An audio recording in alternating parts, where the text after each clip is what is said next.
Welcome to the Christian Contractor Podcast. Christian Contractor Podcast. A show created for kingdom-driven Christian contractors that are focused on scaling their business in God's name while positively impacting the world around them. If you're ready to ascend from a contractor to a purpose-driven business owner, we're here to serve you. Here's your host, Brandon Guthrie.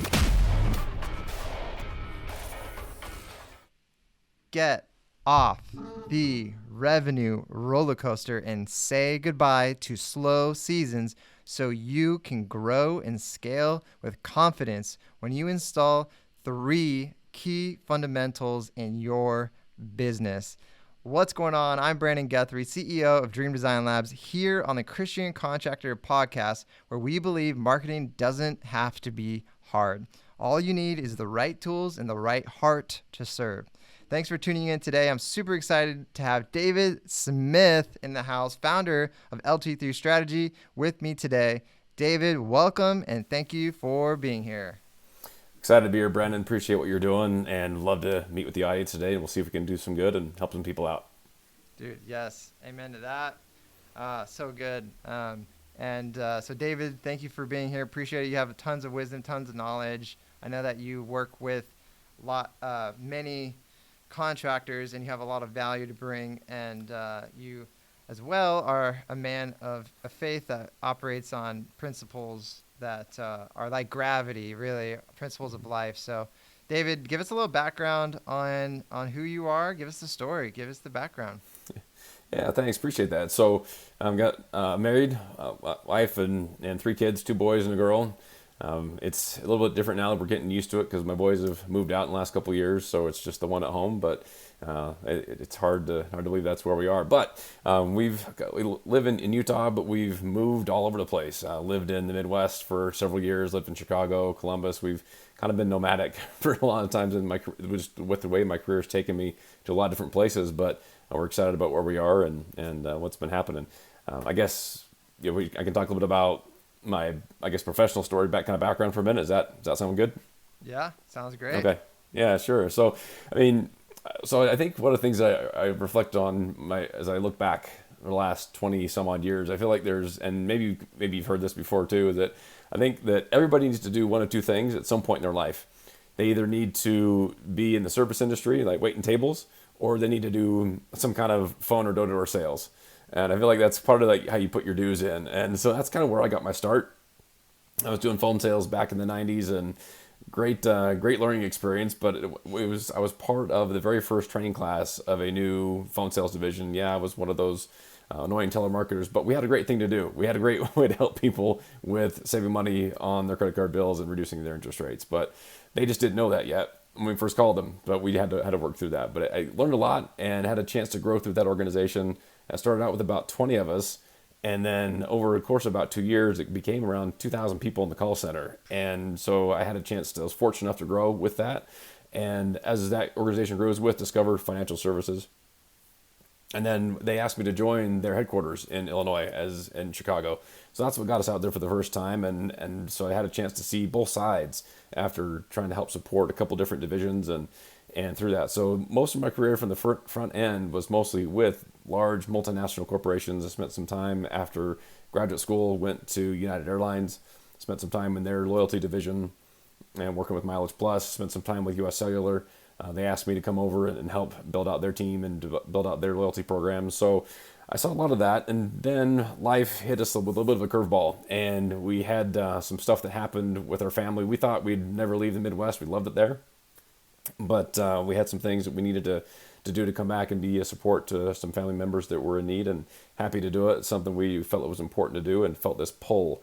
And so that brought us back to where our family is. And that's where I started to jump in and start to see a lot more of this more small business and more contractor side of things. So that's where I started there was a couple of teams I was a part of where it was just me and a couple guys in a spare bedroom, and we tried to grow it from there. And there was another time where I worked for a marketing agency. So I spent kind of the whole spectrum over the last 20 some odd years. And one of the things that really led me to do what I do today was I started to look at the connecting threads between it all. And it was always turning around something that was unprofitable, fixing what was broken, building and scaling a team. It was trying to help piece together some of the things where we just knew that, hey, we've got a great opportunity here, but we're not really sure how to go about it. So I really thrived in that situation, thrived in that environment. And that, to me, professionally turned into business coaching and executive consulting. And that's what I do now with LT3 Strategy. And there's a lot of the clients I've been helping out the most over the last several years have been contractors, home service professionals. And that's really why I'm so glad that we got connected, because I found that those are the folks that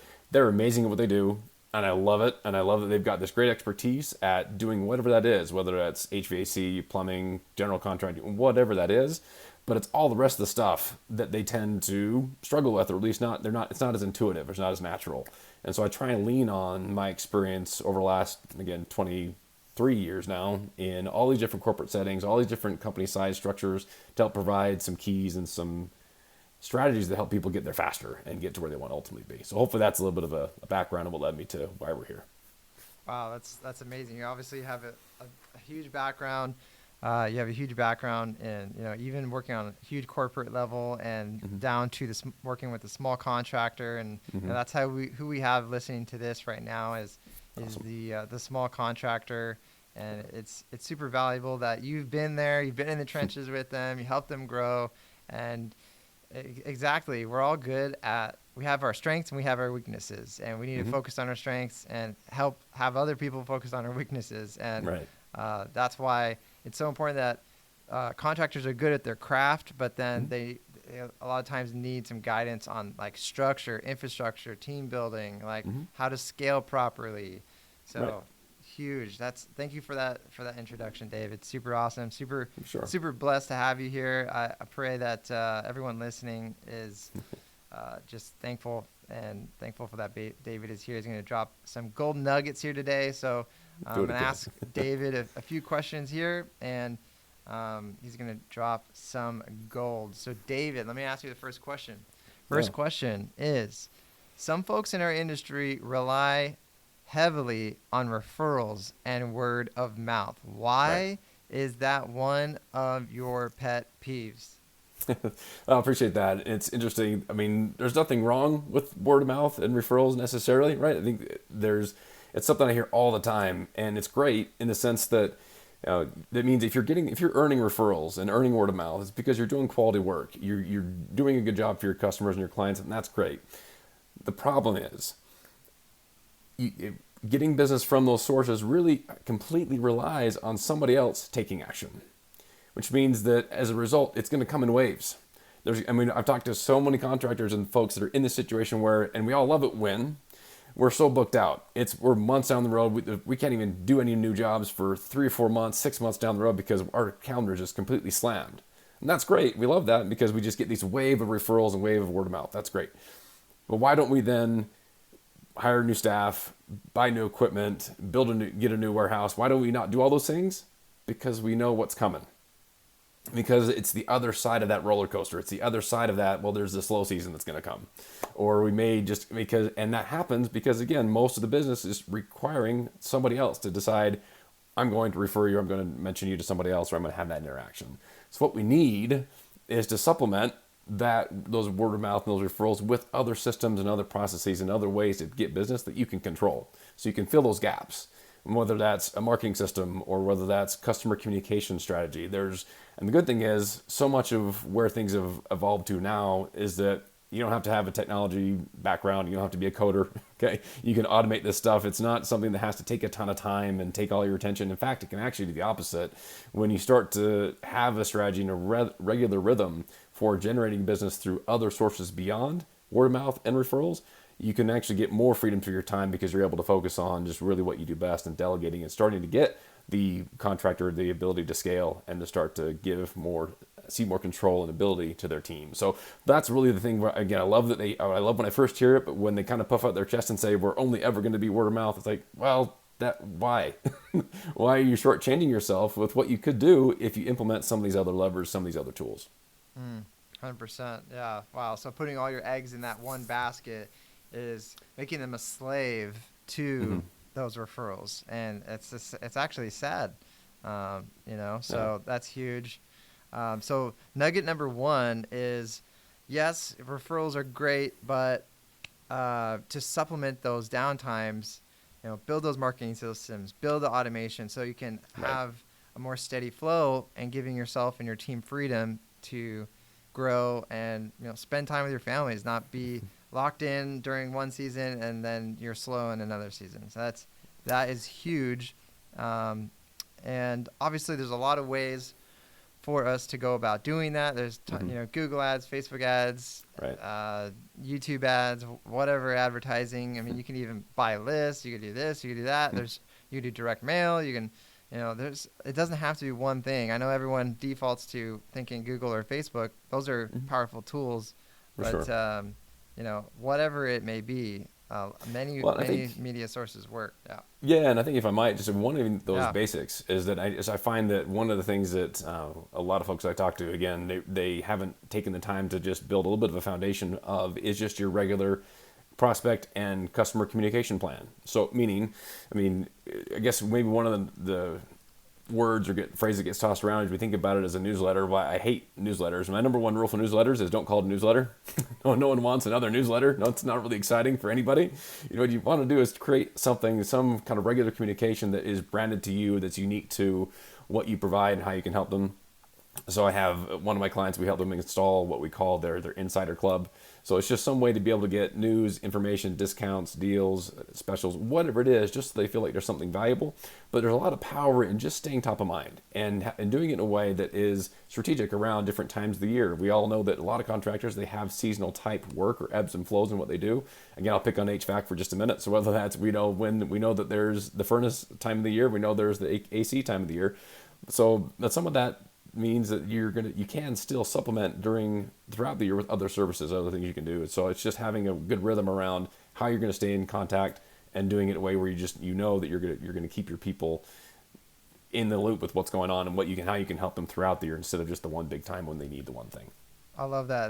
That's huge. I think there's so many contractors, like you said, they're great at their craft, and they're not marketers. So hopefully we're here dropping nuggets to help them to grow and mature as business owners, and realize that having a list is an asset. It's when a company gets sold, what's being purchased most of all is the list, and that's the biggest asset. So a lot of contractors don't have a list or don't think about it that way. They think, oh, why would I ever do that? And the simple truth is that we need to have open-mindedness and to growing and maturing as business owners to give ourselves and our families more freedom, which is what our actual burning desire is, right? It's to grow 100%. And take care of our family, provide security, and once you humble yourself to accept and be open-minded to these ideas of building a list is when I think a contractor is going to be able to get to that next level, is when they start really. I love that idea of the insider club instead of a newsletter. Insider club, keeping information and staying top of mind. That is huge. And emails, you pay nothing for a provider, $20 a month, and the emails don't cost you anything. Right. You acquire the customer once. Why not continue to stay top of mind with them for free through emails? I love that. That's huge. So huge gold nugget number one for you Christian contractors listening in right now.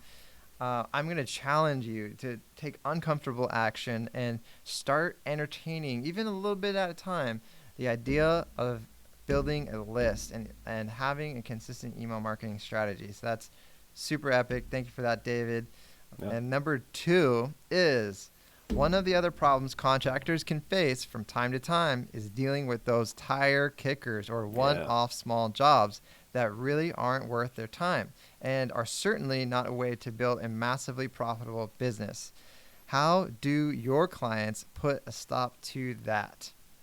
Oh, thank you. And it's something that it's really tough because I think we run into this all the time where they're just always asked, we get tired of doing so many bids and feeling like we're just having to always talk to people. They're just thinking about it. They're just kicking the tires, or they feel like they're just going to maybe just start with one little teeny small job that's not even worth your time, but then it consumes all your attention because you got to try and win that job. And so what we do, and I'll even borrow a little bit from the one and only Tony Robbins, where this is something I kind of learned from him a long time ago, and I try and find ways to apply it and add to it in my sphere. But he says really there's two things. You want to really identify and get clear as to who your ideal customer is, and then create what he would call what's your irresistible offer. So often I find that contractors and many business owners, frankly, they try and be all things to all people, and so they become nothing to nobody. So it's just, because we can just patch a hole in the wall, or we can add an entire addition. Or they just talk about everything under the sun they can possibly do, which makes it really hard for them to find the person they really want to work with. And so what I would challenge anybody listening to this to do is really decide, who is your ideal customer? What do they look like? What do they do most? What do they want the most? What's the most profitable thing you can sell? What's the most profitable type of project? What's the most effective thing that if you were to get a ton of this type of project or this type of service call, whatever is it, what is it that you want to do the most, and who really needs that? Get really clear on it and take the time to be willing to get specific, so that when they see you become the obvious solution for that one thing. That doesn't mean you're going to have to turn away other business if it comes your way. Of course, you're not going to, but that's going to happen anyway. So get really clear as to who your ideal customer is and what your irresistible offer is to them. Now, that doesn't necessarily have to mean you're doing a big discount. Okay, it just becomes something that's so valuable that you become the obvious choice. And I just find that because it's a little harder to do, it's harder to put that into words, because we have this scarcity mentality. We have this idea that, well, I don't want to miss anything. I don't want people to know I can be their one-stop shop. That's fine. They'll figure that out after they hire you the first time. Okay, get that one job that is going to get them in the door, where it's clear that you are going to be the best at this one specific thing, and the rest will start to follow. The thing that so that's kind of the baseline: irresistible offer and ideal customer. Borrow that from Tony Robbins. How I've expanded it a little bit is that you don't stop there. This is the first step to get someone in the door. The next thing, and you want to be able to add to it, is what is your right upsell and what is your right downsell. Think of a couple companies that we know that have done really good job at this. There's so many different ways that we're exposed to it. It's almost become to the point where we expect it with a lot of different brands or companies or applications that we deal with. But it goes back to, I'll talk about just a little bit of analogy. We think of McDonald's, who's probably been the one that are most commonly known. They've done billions of dollars with a B, with two simple questions, right? Would you like fries with that? And would you like that supersized? Okay. Now, here's the thing. The data shows, and that maybe you're already doing this. Maybe some of our listeners are already doing an upsell. Maybe they're already doing a cross-sell. That's great if they are. Sometimes they don't. But the data shows that if you just ask somebody, after they've already said yes to one thing, if you just ask them, would you like something else? 34% of the time, they'll say yes. There's just no faster, easier way to just boost up your revenues. So if you're doing better than that today, awesome. But so I would challenge you, if you're doing better than 34%, great. But what typically happens is that number, that conversion rate for getting that second job, or that upgraded paint, or that upgraded system, or whatever that is, it varies wildly based on who's doing the selling.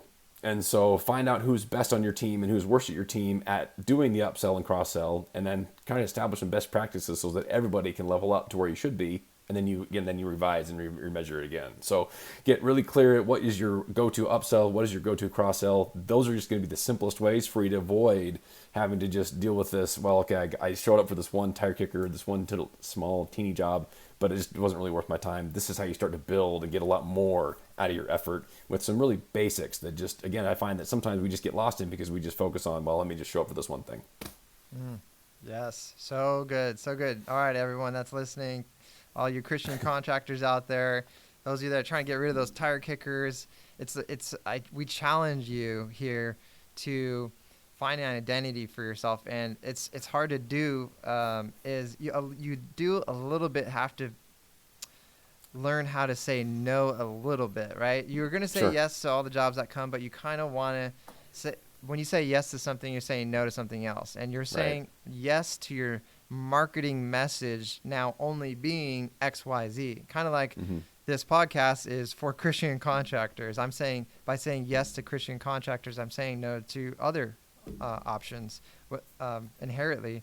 And so your marketing message, if you can gain that confidence and strength to start focusing on, like you said, David, the services that are most profitable, are easy for you to do, that you do the best, that you provide the best service at, that customers are the happiest with, and craft your marketing message around that. And one cool thing that I actually was doing with some of my Christian contractor students is we this is off the cuff, guys.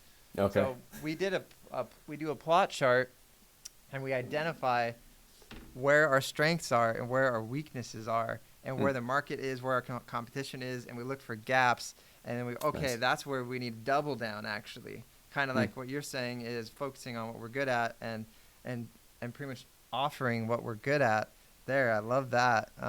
And then once you do that, then you can charge higher prices because it's specific to that job.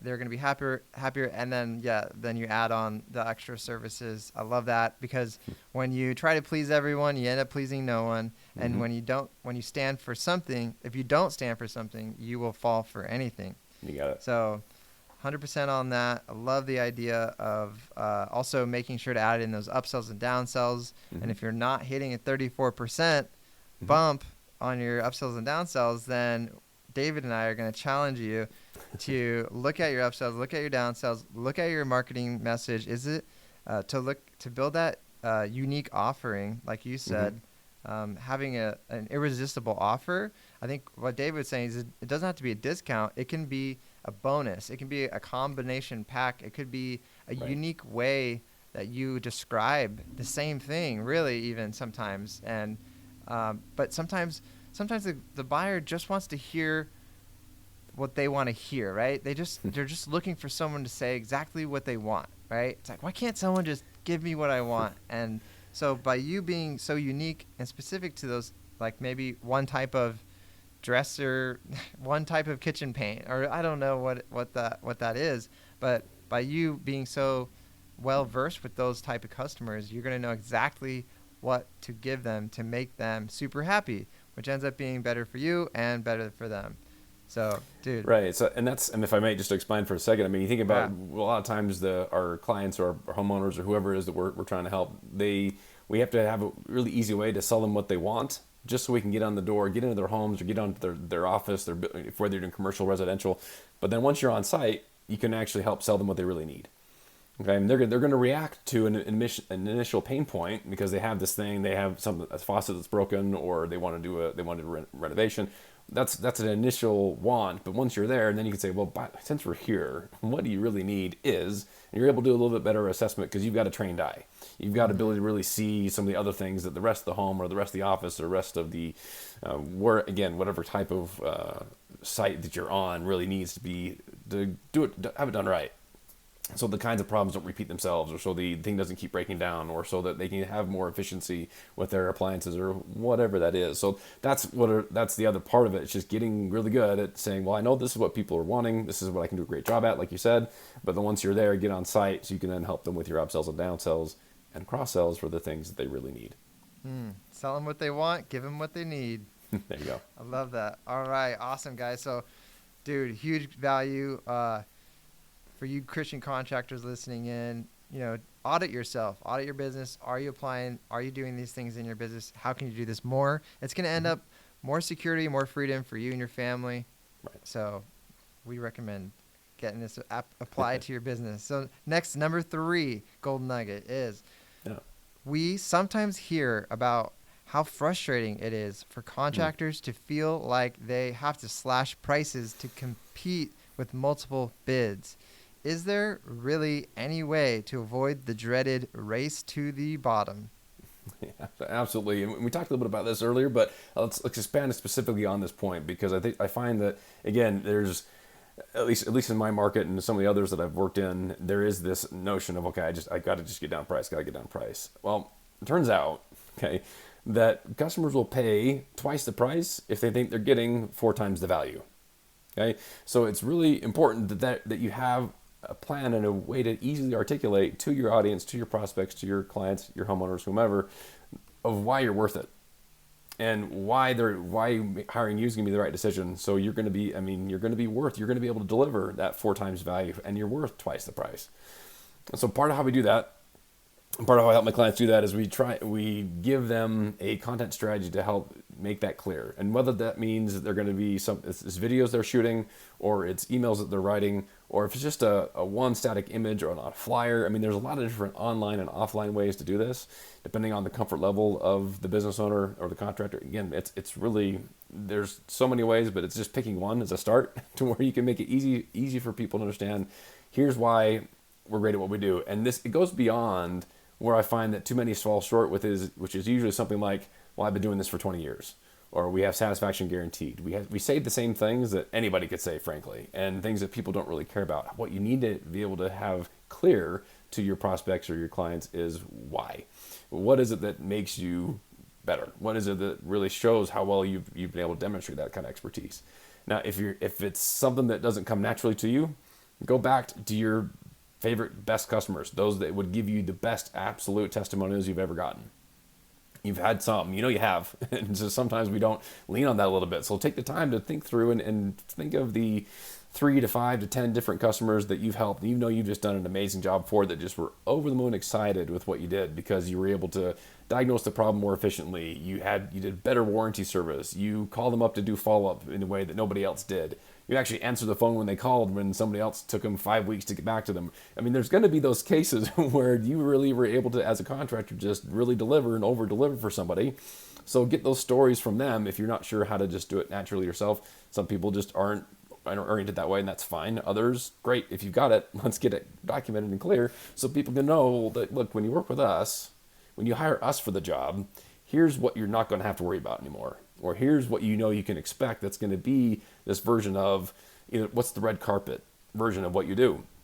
And what's the white glove version? How do you describe really how your experience and working and hiring you is going to be better than hiring anybody else? They're not going to have to worry or stress about those other guys cutting corners and doing those other kinds of things. But just give those kinds of examples to make it clear. And I think that as you get really clear as to how you can educate your audience for your premium expertise, what that then puts you in position to do, and how you can really avoid that race to the bottom, is it allows you to then launch your high-end services or your absolute premium level thing.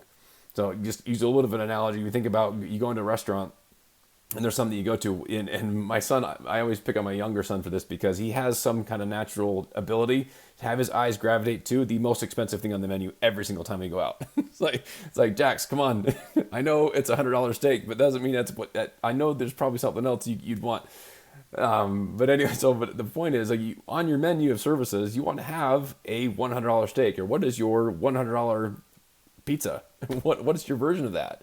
You're not going to sell it if it's not on the menu, okay? So because there are going to be some clients or some contractors or some home owners or whoever, they do want someone who just take care of it.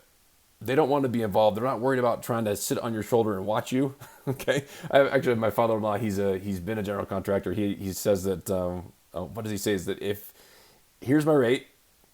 If you want to watch me, it's double. If you want to help me, it's quadruple. So, right. So that's kind of how that works, right? So, but instead, for you and your business, the contractors are listening, okay? There are going to be those that would rather that you just take care of it for them. They don't want to be involved. They just want to know that it's going to be done right in the best way. And there are those people, they're willing to pay those high-end premiums for your absolute best level of service. But what does that include? What does that mean to really invest and get that level of servicing? How can you cater to that clientele in a way that's going to help provide you with the kind of margin that you want? And again, so it just becomes obvious for those that really like it. Now, it's not going to be a fit for everyone, and that's okay, but at least the fact that you have it, it even anchors the value of your standard offering. We talked a little bit about having a clear initial offer earlier, right? So that when you launch your high-end, top-of-the-line service, you now got an anchor for what your standard is, both of which are going to be nowhere near this race to the bottom. I've got a price slash. I feel like I have to hurry and get up this 10% discount. Don't do any of that, okay? Put your effort, you're going to get a lot better return on your time, your resources, your effort, your energy, if you focus on, again, crafting something that sets you apart, makes you different, and gives you that 4 times the value, and that you can command twice the price, rather than trying to think of the next best way to offer 40% off.